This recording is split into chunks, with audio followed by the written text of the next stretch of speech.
Halo Bapak Ibu guru hebat, saya Doni Desmond Sirait, calon guru penggerak Angkatan 11 Kabupaten Tapanuli Tengah. Di video ini, saya akan berbagi aksi nyata modul 1.4 tentang diseminasi budaya positif yang sudah saya lakukan di sekolah tempat saya bertugas, yaitu di SMP Negeri 3 1 Atap Pinang Suri. Selamat menyaksikan.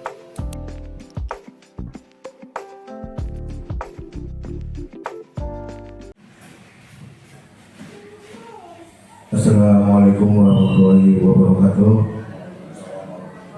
Selamat pagi dan salam sejahtera bagi kita semua. Horas Taptek. Baik Bapak Ibu sekalian, di sini saya sebagai moderator dalam pertemuan kita ini, yaitu presentasi dari CGP Angkatan 11 Pak Doni, modul 1.4.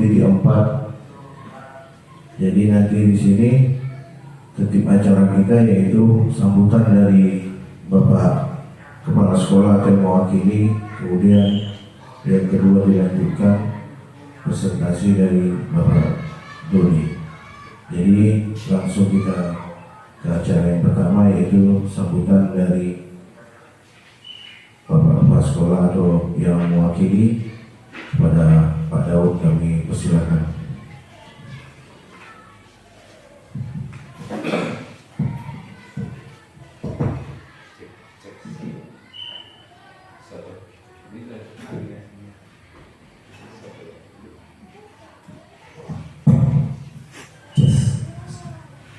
Audio sih.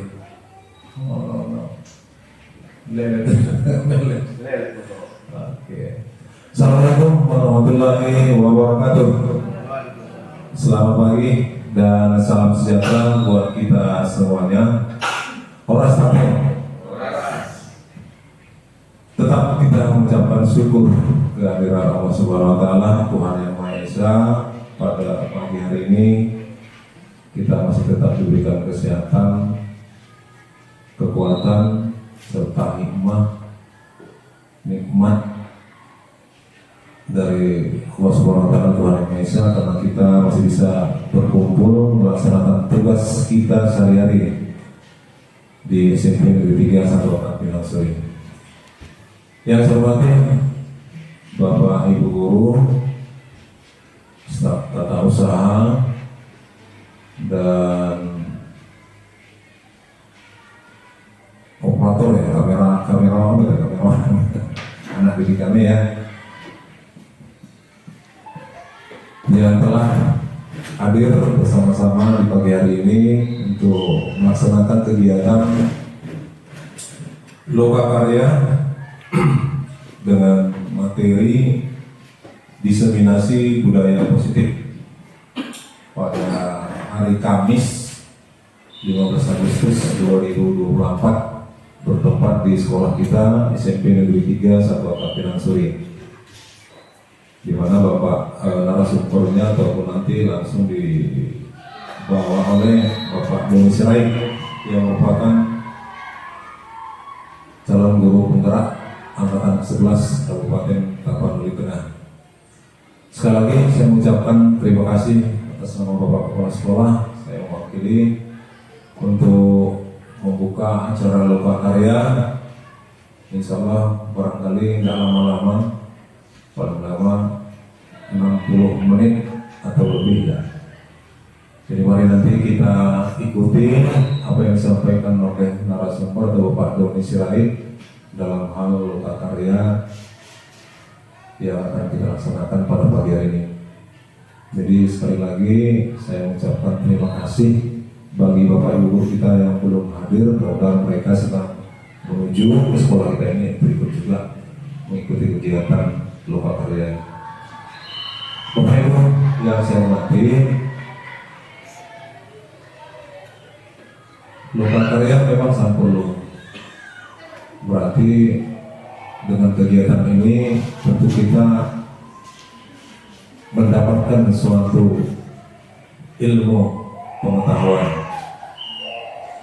Nah, oleh sebab itu Bapak dan Ibu, Saya mengharapkan mari kita ikuti kegiatan ini dengan penuh ikhlas, kemudian semangat, dan ilmu tersebut nanti tentu bisa kita terapkan di sekolah kita maupun di lingkungan tempat kita tinggal. Nah, oleh sebab itu, Bapak Ibu, kegiatan ini merupakan kegiatan yang positif buat kita. Jadi harapan saya, kalau boleh, ya jangan kita hanya mendengar saja, tetapi kita buat catatan-catatan kita. Kemudian mungkin nanti ada beberapa season tanya jawab juga ya, agar suasana peluang kerja kita ini jadi hidup, sehingga narasumbernya pun enak, nyaman, sehingga mengalir kegiatan kita ini dengan apa yang kita harapkan. Jadi Bapak Ibu, sekali lagi saya mengucapkan terima kasih atas nama Bapak Kepala Sekolah. Maka Bapak Karya dengan materi diseminasi budaya positif pada hari Kamis 15 Agustus 2024 resmi kita buka tepatnya pukul 9.00 waktu Indonesia bagian Barat. Demikian saja sebagai sambutan dari saya. Sekali lagi, mari kita ikuti kegiatan ini dengan penuh hikmat dan ikhlas. Terima kasih. Billahi taufiq wal hidayah. Assalamualaikum warahmatullahi wabarakatuh. Selamat pagi. Selamat pagi. Selamat pagi. Semangat dulu. Ya, sekali lagi terima kasih ya Pak Selain sudah memberikan beberapa snack ya. Sambil mungkin maksud Bapak itu ya, mana tahu sempat sarapan disiapkan. Sekali lagi Pak, terima kasih kepada Pak Selain, dan selanjutnya saya serahkan kepada Bapak. Baik, terima kasih pada Bapak Kepala Sekolah kesambutannya. Selanjutnya acara yang kedua saya serahkan kepada Pak Doni untuk mempresentasikan modul 1.4 dari program CGP Angkatan 11. Terima kasih kepada Pak Doni. Waktu dan tempat kita persilakan.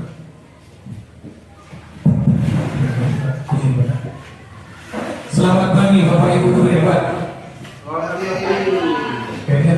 Selamat pagi Bapak Ibu guru hebat.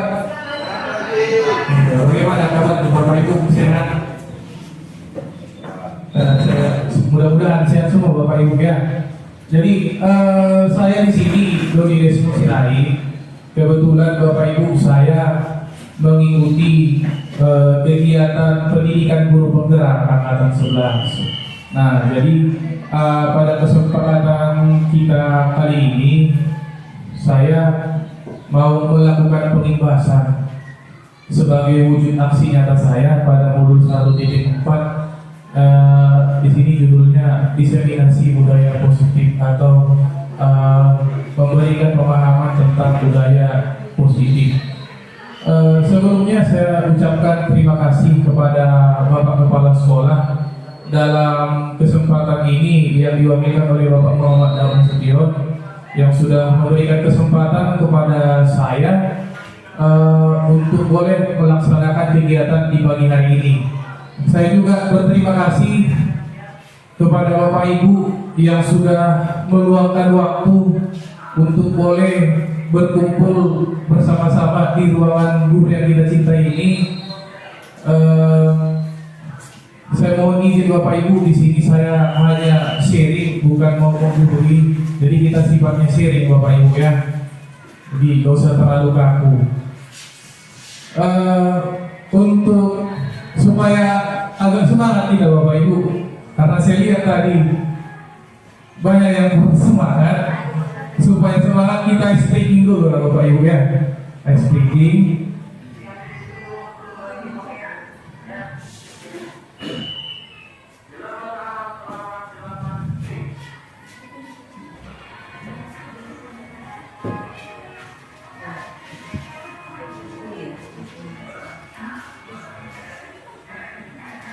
Nah, ice breaking ini kita dance biar agak semangat.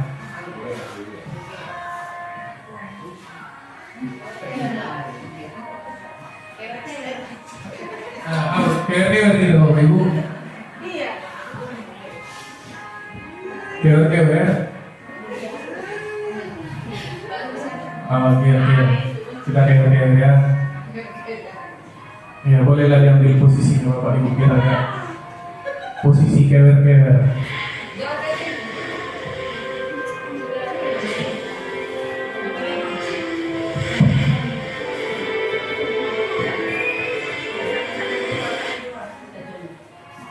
Mari kita Bapak Ibu biar kita kewer-kewerkan dulu.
Udah panas Bapak Ibu? Udah ya? Oke. Untuk mempersingkat waktu, langsung aja Bapak Ibu ya.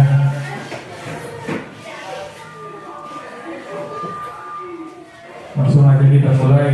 Nah, jadi judul saya tadi itu mengenai budaya positif. Nah, saya yakin Bapak Ibu kita sudah tidak asing lagi dengan budaya positif. Saya yakin kita sudah menerapkannya dalam kelas kita masing-masing.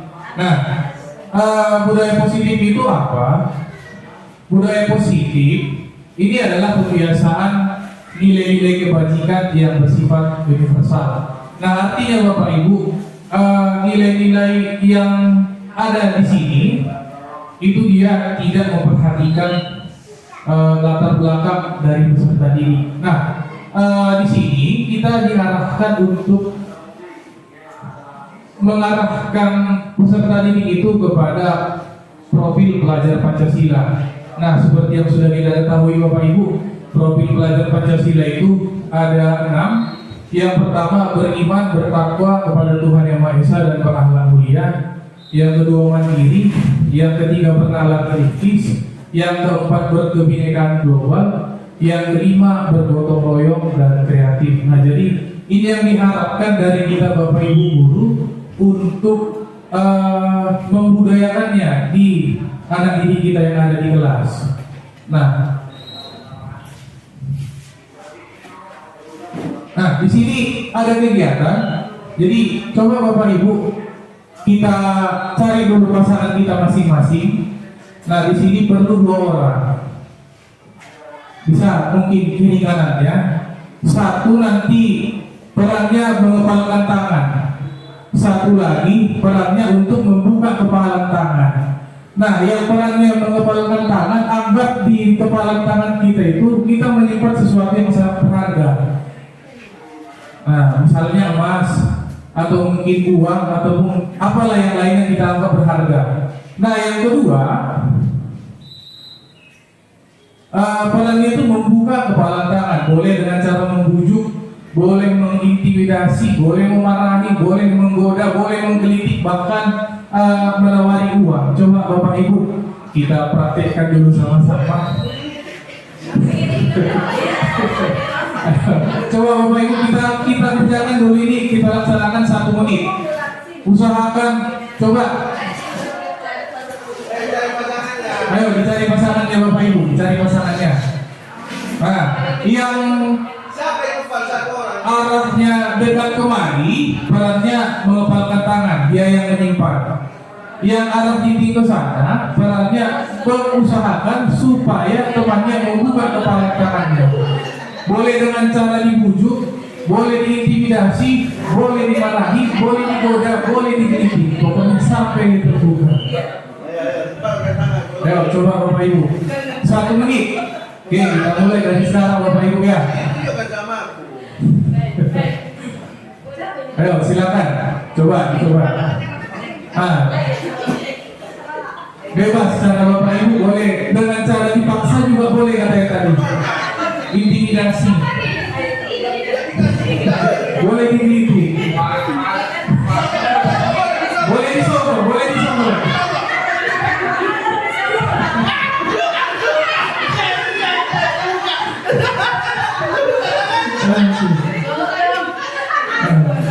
Bagaimana Bapak Ibu? Sudah bisa? Belum juga.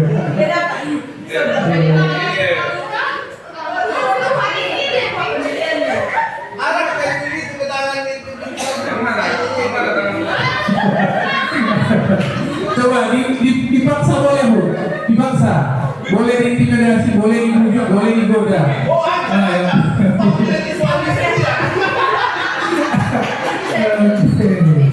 Oke Bapak Ibu ya. Nah, coba ada yang berhasil untuk membuka telapak tangan temannya? Ada. Siapa tadi temannya? Ibu ya. Ibu Iin. Nah, coba Ibu Iin, kenapa sampai mau membuka telapak kepala tangannya Bu?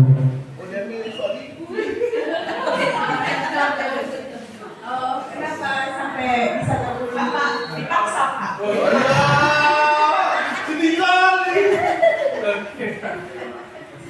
kasih Bu ya. Nah, jadi Ibu ingin katanya karena terpaksa ada lagi tadi Bapak Ibu yang terbuka. Oh, bahas Ibu nih. Disuap dengan uang. Dikasih ke saya nih. Sogok. Tapi juga enggak. Yang benar. Grafik ini musik. Ini Ibu yang menyogok. Udah aman banyak-banyak. ya.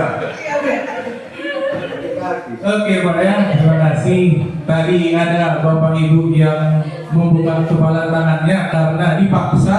Lalu yang kedua ada karena disogok. Nah, jadi dari kegiatan yang kita lakukan ini Bapak Ibu, kita berusaha untuk mengkontrol teman kita.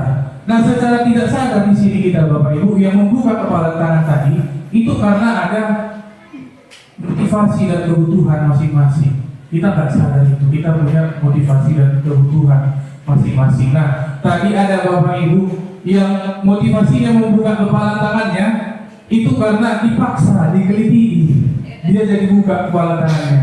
Ada yang karena disogok. Nah, jadi berikutnya ada beberapa makna miskonsepsi pada makna kontrol Bapak Ibu yang disampaikan oleh Dr. William Glasser. Nah, yang pertama ilusi guru mengontrol murid. Nah, maksudnya di sini Bapak Ibu kita sering beranggapan bahwa kita Bapak Ibu guru ini bisa mengontrol semua murid-murid kita. Nah, itu anggapan yang kuno. Karena apa? Karena tadi kita sudah kasih praktek, ternyata orang itu punya kebutuhan yang berbeda-beda. Nah, yang kedua, ilusi bahwa semua penguatan positif efektif dan bermanfaat. Maksudnya di sini Bapak Ibu, kita seringkali memberikan penguatan positif, kita rasa efektif. Misalnya kita kasih pujian, ternyata pujian itu tidak selamanya efektif untuk mengontrol peserta didik. Nah, yang ketiga, ilusi bahwa kritik dan membuat orang merasa bersalah dapat menguatkan karakter. Ini yang paling sering kita kerjakan, membuat merasa bersalah murid-murid kita. Kamu udah berapa kali Bapak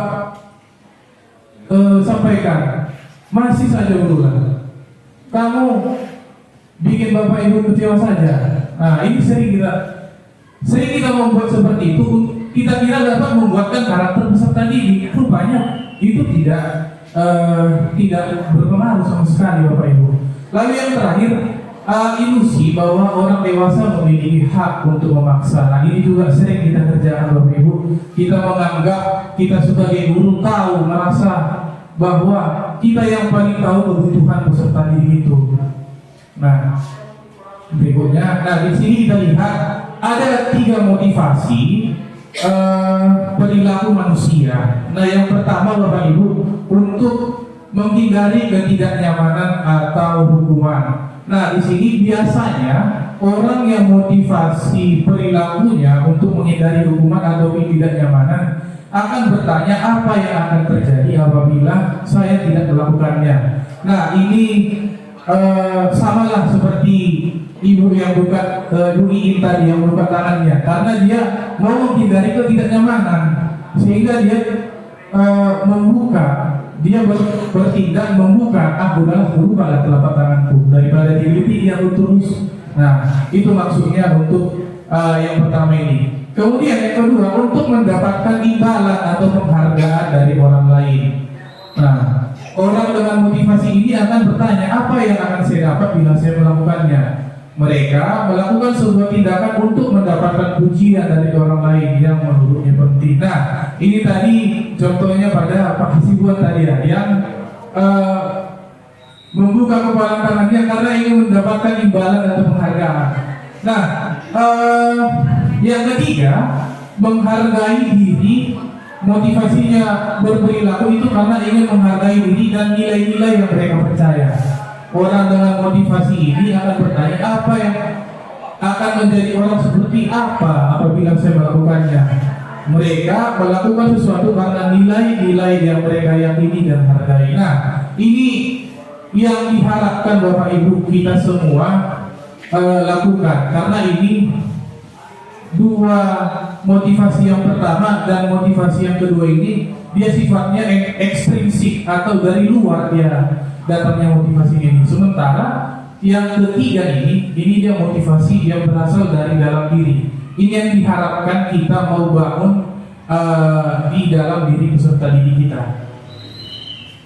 Nah, seringkali Bapak Ibu dalam menerapkan disiplin positif kita melakukan yang namanya hukuman, konsekuensi, dan restitusi. Nah, di sini ada tabel yang menunjukkan ternyata ada perbedaan antara hukuman, konsekuensi, dan restitusi. Nah, yang pertama, hukuman itu akan nanti membuat anak menyembunyikan kesalahannya.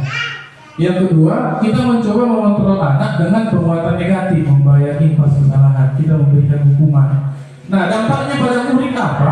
Nantinya murid itu akan marah, kemudian merasa bersalah, lalu dia akan rendah diri dan mengasingkan diri. Dia akan mengasingkan diri dari kelompoknya karena dianggap aku nggak berguna gitu. Nah, yang kemudian yang ketiga, tiba-tiba tidak diharapkan atau sangat melukai, dia merasa dia tidak diharapkan ada di kelompoknya. Nah, hukuman ini biasanya dibuat oleh guru, jadi dia sifatnya satu arah. Dan kemudian hukuman ini biasanya dia menyakitkan. Ada ada siswa itu merasakan sesuatu yang menyakitkan, entah itu fisik, entah itu perkataan, itu kalau hukuman. Nah, kemudian yang kedua ada konsekuensi. Konsekuensi ini yang biasa kita sebut dengan sanksi. Sanksi ini biasanya murid atau anak akan taat belajar aturan. Nah, yang kedua, konsekuensi ini akan mencoba mengontrol anak dengan perbuatan positif. Nah, yang ketiga, konsekuensi ini akan membuat anak itu kehilangan hak waktu jeda seorang diri, penahanan. Nah, misalnya seperti ini Bapak Ibu, ada anak didik kita yang tidak mengerjakan tugas. Nah, kalau secara hukuman kita akan mungkin memberikan pukulan kepada tangannya atau mencubit, itu yang biasa kita lakukan. Nah, kalau konsekuensi Bapak Ibu kita tidak memberikan hukuman, tapi dengan cara memberikan sanksi, misalnya memotong waktu jam istirahatnya. Nah, jadi kita tidak kasih dia istirahat, selesai kerjaanmu dulu, seperti itu maksudnya di sini. Kemudian sudah diketahui dan masuk akal. Nah, ini satu yang membedakan antara hukuman dengan konsekuensi. Biasanya Bapak Ibu kalau kita memberikan hukuman itu nggak ada korelasinya dengan kesalahannya atau nggak ada pembelajaran yang bisa didapat dia. Dia datang terlambat, yang ada kita kasih hukuman push up. Ya kan, nggak ada apa hubungannya, nggak ada hubungannya kan gitu. Nah, sementara kalau dengan konsekuensi ini ada kita membuat sanksi itu yang ada hubungannya, yang bisa membuat peserta didik itu belajar. Nah, kemudian konsekuensi ini dibuat oleh guru dan murid. Jadi ada kesepakatan bersama. Nah, kemudian yang terakhir membantu menyatakan peraturan. Guru menyatakan peraturan, melakukan peringatan dan menerapkan konsekuensi. Nah, yang ketiga ada restitusi. Nah, restitusi ini Bapak Ibu, ini yang diharapkan kita Bapak Ibu guru untuk menerapkannya. Karena apa?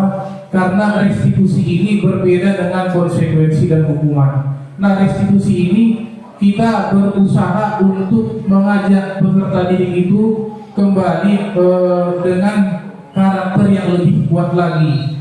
Nah, kita mengajak peserta didik itu yang menyelesaikan masalahnya. Itu maksudnya. Nah, di sini pada restitusi, murid atau anak akan belajar memecahkan masalahnya sendiri. Misalnya, tadi dia terlambat, kita tanya kenapa dia terlambat, bagaimana cara dia untuk menyelesaikan masalahnya. Itu yang untuk restitusi ini. Kemudian anak paham bahwa dirinya sendiri yang pegang kendali atau kontrol. Nah, yang ketiga, murid atau anak didik kehilangan waktu namun bersemangat untuk memperbaiki diri. Yang berikutnya berupa undangan untuk mengadakan restitusi. Nah, ini dibuat oleh anak sendiri. Jadi kita Bapak Ibu guru hanya mengontrol hanya memanajer anak itu supaya dia bisa kembali membuatkan karakternya. Nah, yang terakhir menguatkan, guru menyebutkan keyakinan kelas, membimbing kerangka acuan berpikir restitusi murid. Nah, jadi nanti restitusi ini ada hubungannya dengan membuat keyakinan kelas yang akan kita bahas di bagian yang berikutnya, Bapak Ibu. Nah, kita lanjut. Ada 5 kebutuhan dasar manusia, Bapak Ibu. Nah, kebutuhan dasar ini tentu akan sangat mempengaruhi tindak laku peserta didik kita. Nah, yang pertama ada bertahan hidup. Bertahan hidup ini ada kaitannya dengan pemenuhan makanan, pemenuhan tempat tinggal, pakaian, itu untuk bertahan hidup. Nah, penguasaan ini berhubungan dengan bagaimana dia mencapai sesuatu prestasi. Lalu kalau kasih sayang dan rasa diterima, bagaimana dia diterima di dalam kelompoknya. Yang keempat, kebebasan, bagaimana dia mampu untuk mengekspresikan dirinya sebebas-bebasnya. Lalu yang terakhir, kesenangan. Nah, kalau kelima kebutuhan dasar ini Bapak Ibu terpenuhi, maka yakinlah tidak ada anak didik kita yang akan berperilaku negatif, semuanya pasti akan positif. Nah, berikutnya saya sedikit bahas tentang keyakinan kelas. Nah, mengapa keyakinan kelas bukan peraturan kelas? Nah, selama ini kan sering kita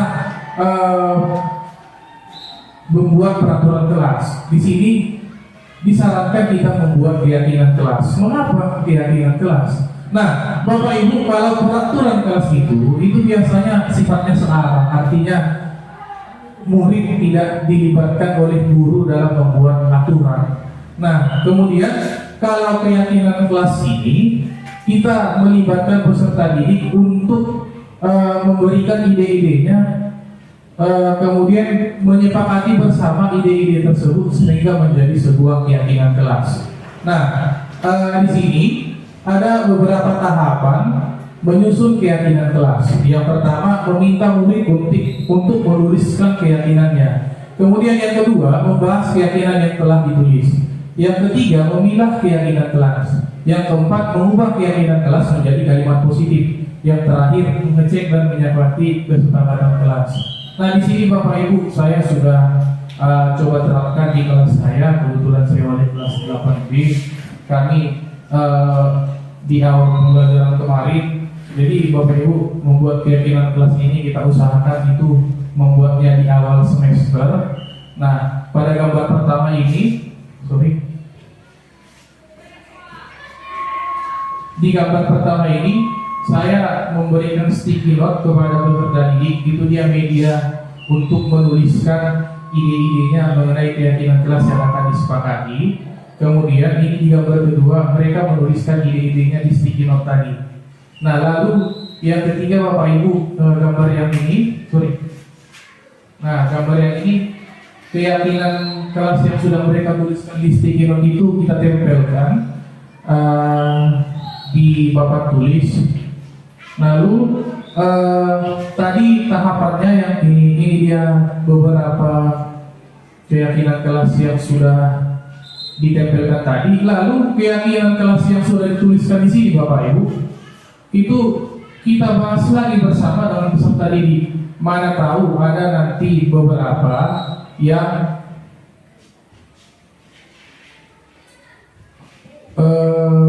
tumpang tindih dia. Misalnya kita membuat keyakinan kelas yang pertama, tidak membuang sampah pada tempatnya. Itu misalnya keyakinan kelas, peraturan kelas yang kita buat yang dituliskan oleh peserta didik. Nah, jadi di sini sudah dituliskan tadi dari yang pertama, tidak membuang sampah pada tempatnya. Kemudian di sini kita ubah dia menjadi kalimat positif. Jadi keyakinan kelas itu Bapak Ibu, dia harus berupa kalimat positif. Kita usahakan harus jangan ada kata negatif, jangan ada kata tidak, jangan ada kata jangan gitu. Jadi tidak membuang sampah pada tempatnya itu kalimat negatif. Kita mau ubah ke positif berarti membuang sampah pada tempatnya atau jagalah kebersihan. Nah, kemudian misalnya Bapak Ibu ada peserta didik yang membuat tidak mengambil pulpen temannya, tidak mengganggu orang lain, tidak mengganggu kawan. Nah, ini kan agak timpang tindih Bapak Ibu. Bisa kita satukan menjadi satu, saling menghargai. Itu maksudnya di sini, memilah keyakinan kelas. Kalau kita lihat ide-ide yang dibuat peserta didik itu, adakah yang bisa dijadikan menjadi satu? Itu maksudnya di sini. Nah, itulah untuk keyakinan kelas Bapak Ibu. Oke, kita lanjut yang berikutnya mengenai posisi kontrol guru. Nah, ada 5 posisi kontrol guru Bapak Ibu. Yang pertama, posisi penghukum. Nah, posisi penghukum ini biasanya dia langsung main hukum aja. Cara terbaik untuk mendidik peserta didik itu adalah dengan memberikan hukuman. Itu kalau posisi penghukum. Nah, kemudian yang kedua, pembuat rasa bersalah. Nah, dia panggil peserta didik lalu mengadakan dialog yang membuat peserta didik itu merasa bersalah. Nah, lalu yang ketiga, posisi teman. Nah, biasanya posisi teman ini bagaimana kita dengan teman? Kita memberikan pendekatan bagaimana kita dengan teman kita, gitu ya. Nah, lalu posisi pemantau. Di posisi pemantau ini Bapak Ibu, kita tadi kan sudah ada kesepakatan aturan-aturan mainnya. Nah, jadi di sini kita memantau peserta didik itu sesuai atau tidak tingkah lakunya, seperti itu. Nah, pemantau ini biasanya dia akan memberikan konsekuensi ketika ada peserta didik yang melakukan kesalahan. Lalu yang terakhir, posisi kontrol manajer. Nah, manajer ini dia akan memberikan restitusi, tidak memberikan sanksi, tapi memberikan restitusi, yaitu mengajak peserta didiknya untuk mencari solusi masalahnya sendiri. Nah, jadi diharapkan Bapak Ibu kita, yang paling diharapkan dari kelima posisi kontrol ini itu sebagai manajer, tuh Bapak Ibu. Nah, kalau untuk teman dan pemantau ini kurang diharapkan karena apa? Ini motivasinya nanti motivasi dari luar, bukan dari dalam diri peserta didik. Apalagi yang teman ini, kalau motivasi itu hilang, dia akan kembali ke perilaku sebelumnya. Makanya ini tidak diharapkan. Nah, supaya mempermudah kita pemahaman kita tentang posisi kontrol yang 5 tadi, Bapak Ibu, di sini saya kasih contoh kasus. Misalnya, siswa tidak memakai atribut lengkap saat upacara. Nah, bagaimana tindakan-tindakan dari kelima posisi guru tadi? Nah, kalau posisi penghukum, dia akan langsung marah, patuhi aturan sekolah, berdiri di depan menghormat bendera, itu pasti nih penghukum. Nah, kemudian kalau pembuat rasa bersalah, dia biasanya menggunakan kalimat-kalimat yang membuat peserta didik itu menjadi merasa bersalah. Nah, berapa kali Bapak harus memberitahu kamu? Bapak sangat kecewa sama kamu. Itu biasanya kira-kira untuk pembuat rasa bersalah ini. Lalu guru yang posisinya sebagai teman ini akan bertindak seperti ini. Ayolah yang tertib, buat bapak dan bangga gitu. Kali ini tidak apa-apa kalau kamu salah. Nah, kalau posisi pemantau, responnya akan seperti ini Bapak Ibu. Kamu sudah melanggar peraturan. Apa peraturannya dan apa konsekuensinya? Itu kalau pemantau. Lalu yang terakhir, manajer. Nah, kalau manajer ini Bapak Ibu, seperti yang saya katakan tadi, kita mencoba untuk membimbing peserta didik itu agar menemukan solusinya dari diri sendiri. Nah, jadi responnya kira-kira, apakah kamu tahu kesalahanmu? Bagaimana kamu akan memperbaikinya? Itu kalau untuk posisi manajer. Nah, yang terakhir Bapak Ibu, ada segitiga restitusi. Nah, restitusi itu tadi sudah saya singgung di slide sebelumnya. Restitusi itu apa? Restitusi itu adalah proses menciptakan kondisi bagi murid untuk memperbaiki kesalahannya, sehingga mereka bisa kembali kepada kelompoknya dengan karakter yang lebih kuat. Nah, pada proses restitusi ini Bapak Ibu ada 3 tahapan nanti yang akan kita lakukan. Yang pertama, menanyakan keyakinan menanyakan maaf, yang pertama itu menstabilkan identitas. Nah, pada tahap menstabilkan identitas ini Bapak Ibu, kita mengajak peserta didik itu untuk berdialog yang mengarahkan peserta didik itu agar dia tidak merasa bersalah. Nah, agar membuat kesalahan itu, dia menganggap bahwa membuat kesalahan itu adalah salah satu bagian dari proses belajar. Itu yang diharapkan dari menstabilkan menstabilkan identitas ini. Nah, jadi di sini ada beberapa kata kunci. Yang pertama yang bisa kita sampaikan, setiap orang pasti pernah melakukan kesalahan. Nah, seperti itu. Kamu bukan satu-satunya yang pernah melakukan kesalahan. Seperti itu kalau menstabilkan identitas. Nah, setelah itu Bapak Ibu, yang kedua nanti kita validasi tindakan. Nah, ketika proses menstabilkan identitas ini nanti sudah berhasil, maka pada tahap validasi tindakan yang salah ini Bapak Ibu, peserta didik itu akan mengalir sendiri, dia mengakui kesalahannya. Nah, jadi di sini di tahap validasi tindakan itu kita menanyakan apa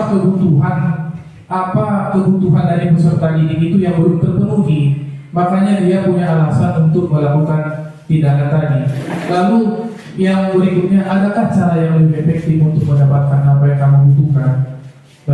Itu untuk validasi tindakan yang salah. Kemudian di tahap yang ketiga baru kita menanyakan keyakinan kelasnya, keyakinan kelas yang kita sepakati. Nah, kemudian kita minta apa solusi dari dia. Nah, untuk supaya lebih memahami Bapak Ibu bagaimana proses restitusi ini, saya coba saya tampilkan satu video.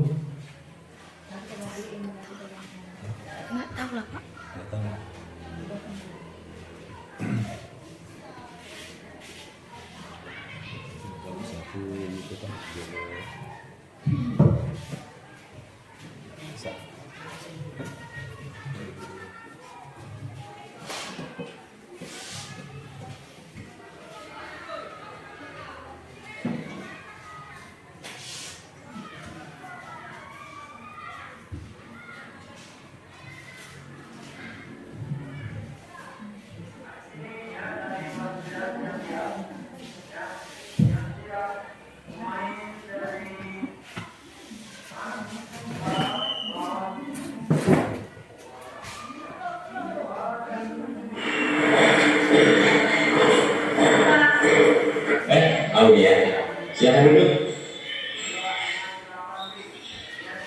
Bagaimana kabarmu, Aulia? Saya kesal sekali dengan ulah burung tadi, Pak. Dia tidak bersedia mengingatkan buku catatannya. Padahal saya hanya ingin menyalur tugas. Setiap orang tentunya kesal jika tidak diajukan.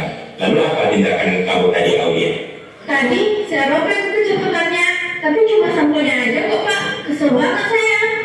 Wajar jika kita emosi. Lalu apa Aulia puas dengan tindakan itu? Tentu tidak, Pak. Saya akui saya salah sudah merubah bukunya. Lantas seperti apa sikap yang Aulia yakini? Harusnya saya lebih sabar dan menghargai kritik orang lain. Jadi, apa rencana Aulia untuk memperbaiki keadaan ini? Saya akan meminta maaf kepada Nurul, Pak. Dan saya juga bersedia untuk mengganti sampul bukunya yang saya rusak tadi. Gimana, Pak? Setuju. Bagaimana perasaanmu jika sudah melakukan tindakan yang kamu yakini itu, Aulia? Tentunya saya akan menjadi pribadi yang lebih tenang dan sabar, Pak. Baiklah, Aulia. Mari kita pikirkan penyelesaian masalah ini. Jika perlu, kita panggil Nurul. Bagaimana? Siap, Pak. Terima kasih, Pak.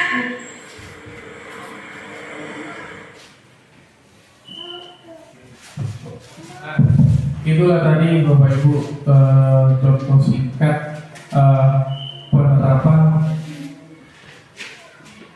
segitiga restitusi tadi dalam menangani peserta didik yang bermasalah. Nah, kita coba lihat satu lagi Bapak Ibu ya supaya lebih paham kita.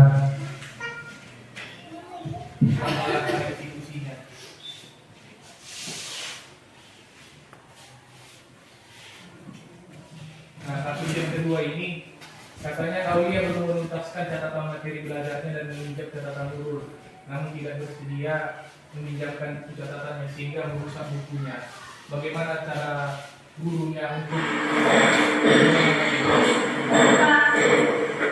Aulia, silakan duduk. Bagaimana kabarmu Aulia? Nah, kira-kira Bapak Ibu, ini tadi kan videonya sudah kita tonton. Kira-kira coba dari video yang kita tonton tadi, yang mana kira-kira tahap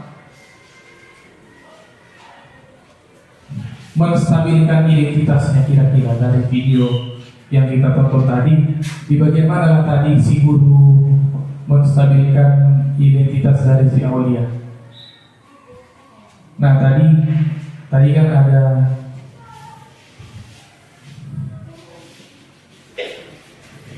Saya kesal sekali dengan tulang guru tadi, Pak.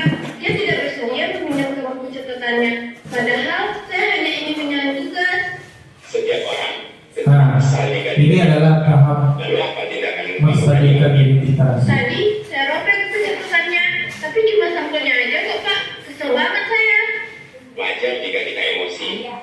Lalu apa Aulia? Nah, di sini tahap kita memvalidasi tindakan. Oh, tidak, Pak. Saya salah. Sudah merobek bukunya. Lantas seperti apa sikap yang Aulia yakini? Harusnya saya lebih sabar dan menghargai milik orang lain. Jadi apa rencana Aulia untuk memperbaiki keadaan ini? Saya akan meminta maaf kepada Nurul, Pak. Dan saya juga bersedia untuk mengganti sampel bukunya yang saya rusak tadi. Gimana, Pak? Setuju. Bagaimana perasaan jika sudah melakukan tindakan yang kamu yakini itu Aulia? Tentunya, saya akan menjadi pribadi yang lebih tenang dan sabar, Pak. Baiklah Aulia, mari kita pikirkan penyelesaian masalah ini. Jika perlu, kita panggil Nurul. Bagaimana? Siap, Pak. Terima kasih, Pak. Oke, ya. Jadi itulah tadi Bapak Ibu sedikit contoh penerapan segitiga restitusi. Nah, sementara Bapak Ibu ya, supaya kita berlatih lagi bagaimana menerapkan segitiga restitusi ini.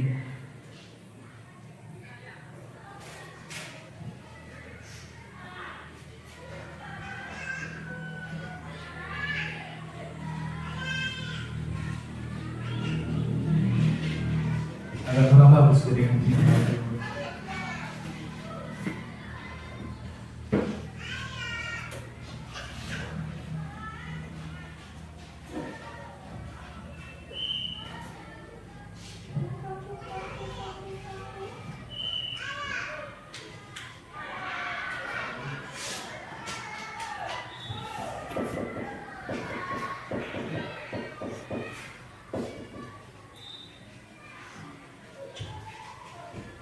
Sebentar Bapak Ibu ya.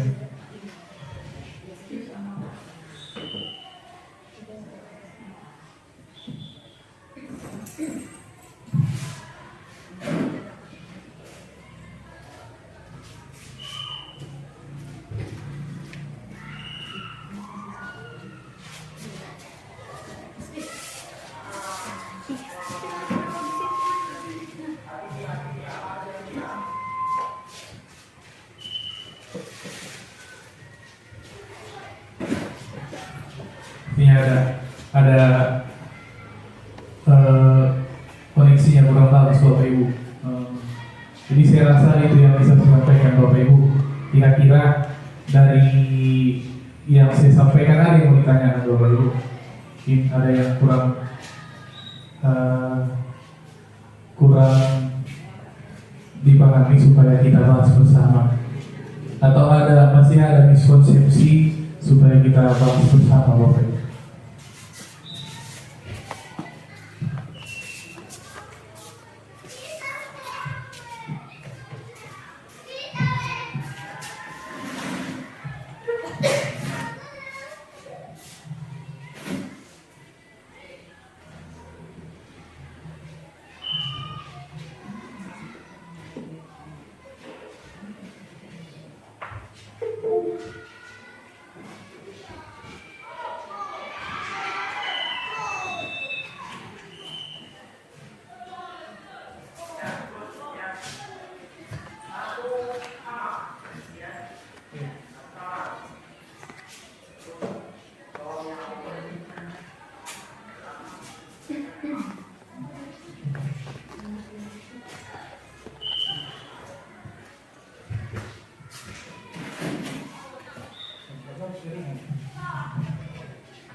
Ada yang mau ditanyakan Bapak Ibu? Tidak ada. Silakan.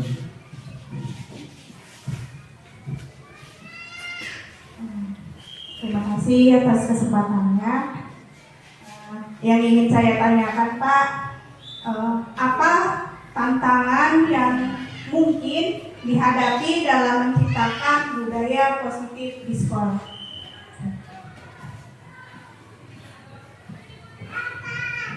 Terima kasih Bu Iin, pertanyaannya sangat luar biasa Bu ya. Apa tantangan dalam menerapkan budaya positif di sekolah? Nah,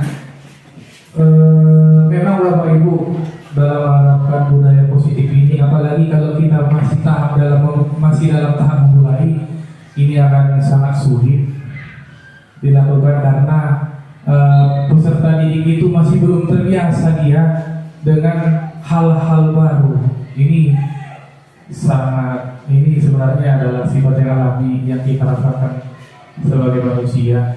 Ketika dihadapkan dengan hal baru, ini akan menjadi sesuatu yang akan sulit. Cuma tidak mungkin tidak bisa diatasi.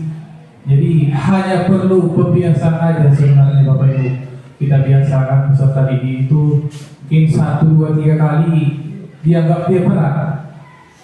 1, 2, 3 bulan berat dirasa dia, tapi setelah bulan ke-4, ke-5 dan seterusnya sudah terbiasa nanti dia Bapak Ibu untuk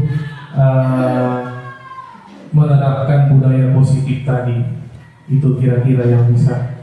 Apakah Bu Iin sudah terpuaskan? Agak kurang bagus jaringannya Bapak Ibu. Di sini sebenarnya saya mau ngajak Bapak Ibu untuk studi kasus. Nah ini juga mudah-mudahan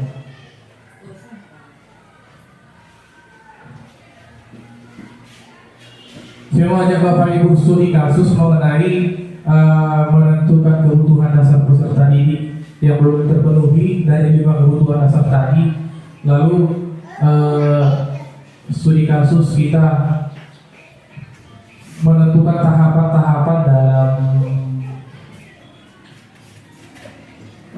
proses restitusi tadi Bapak Ibu. Ada waktunya.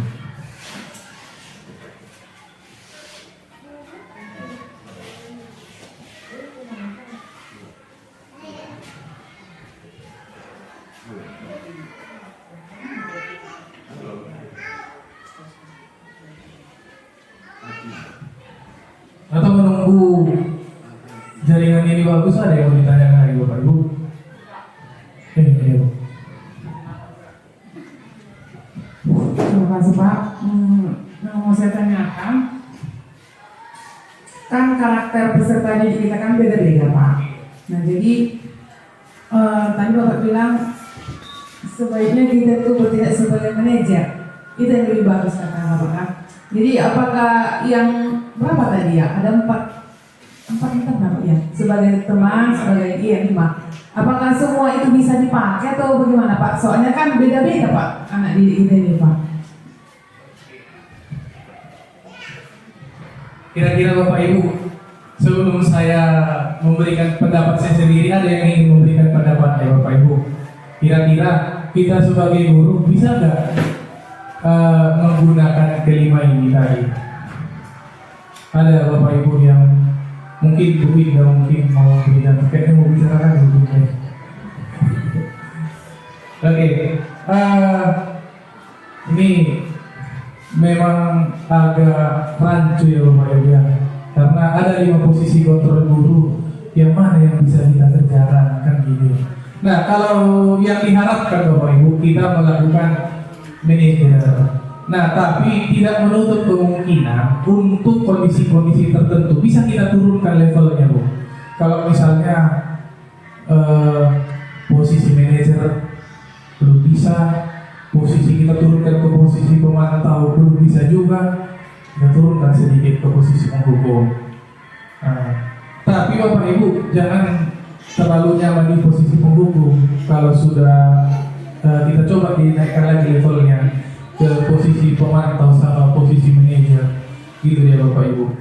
Bukan berarti tidak bisa kita memberikan hukuman. Kalau saya pribadi ditanya Bapak Ibu, menghukum perlu, karena saya yakin peserta didik itu ada 1-2 itu yang nggak bisa kita buat dengan kita ajak dengan baik-baik kan gitu Bapak Ibu. Itu kalau menurut saya.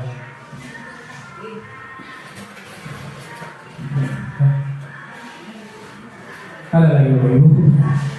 Kayaknya nggak bisa begini kayaknya. Jaringannya nggak bagus ini.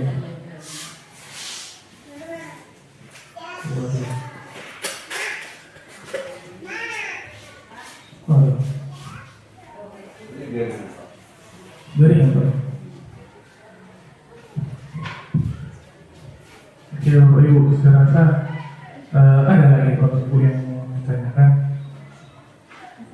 Tidak ada. Oke, kalau begitu terima kasih Bapak Ibu untuk kesediaan waktunya. Saya yakin untuk menghadir kegiatan ini ada banyak kegiatan yang Bapak Ibu tinggalkan di rumah. Saya ucapkan terima kasih kepada Bapak Ibu. Semoga pertemuan kita hari ini tidak sia-sia. Bisa kita memberikan sedikit perubahan. Kita mulai memberikan sedikit perubahan. Kita mulai dari kelas kita masing-masing Bapak Ibu. Saya rasa itu saja yang bisa saya sampaikan Bapak Ibu. Karena tidak ada Bapak-Bapak, jadi saya tutup sendiri Bapak Ibu. Terima kasih Bapak Ibu. Saya akhiri kegiatan kita pada pagi hari ini. Selamat pagi. Horas sate.